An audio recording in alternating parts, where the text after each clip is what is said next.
Hello mga kabayan. Dito na pa rin ako sa Hanoi, sa harap ng Hon Kiem Lake. Manunood naman tayo ng water puppet show. Wala nito sa Pilipinas, no? Kaya dito lang tayo magkakaroon ng pagkakataong panoorin to. May sarili talaga silang theater pag sa ang puppet show nila, water puppet show nila, may sarili talaga silang theater. Ito yung kapareho ng ginagawa ng mga Pilipino noong araw, yung parang yung mga cartoons na ginagawa ng nagda-drama sila, ganito yun. Ito, pakita ko sa inyo yung theater niya. Yan ang theater nila.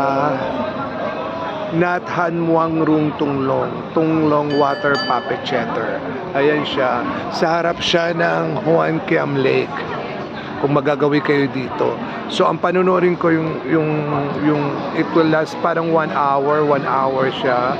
1 hour show, parang 200,000 dong. It's equivalent to less than 500 pesos. So ayan, bibili na ako ng ticket. Manood tayo kasi since andito na ako, 12 o'clock pa lang ng tanghali. Ang show 1:45 PM. So bibili na tayo. 13:45. Ngayon Saturday, ang first show nila 13:45, 1:45. So mag-antay na lang ako dito ng 40 minutes more. 200,000 dong. Marami nang nag-aantay. Pakita ko sa inyo pag nasa loob na. Na ako ng ticket, 1:45 PM ang start. 200,000 dong is equivalent to less than 500 pesos. Nasa front seat ako, A18. Naman ko, tignan mo, ang pera kong hawak is 500,000, 500,000, may mga butal pa. More than 1.5 million dong. Pero equivalent dito, kasi ang 200,000, ang equivalent nasa 500 pesos lang. Parang less than 500 pesos. Kaya pag sa Vietnam ka, milyonaryo ka, ang 100,000, ang $100 mo is 250 million, parang ganun. O, diba? Start ng water puppet show at kukunin ko yung audio guide ko. Ayan, ang ganda ng theater.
Tapos na po yung show, sila yung mag-manipulate ng mga puppet. Tapos na po.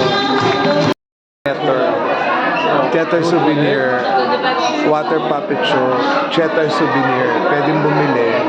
Ayan siya. Nakakatuwa. Puro puti. Ayan siya, nakakatuwa.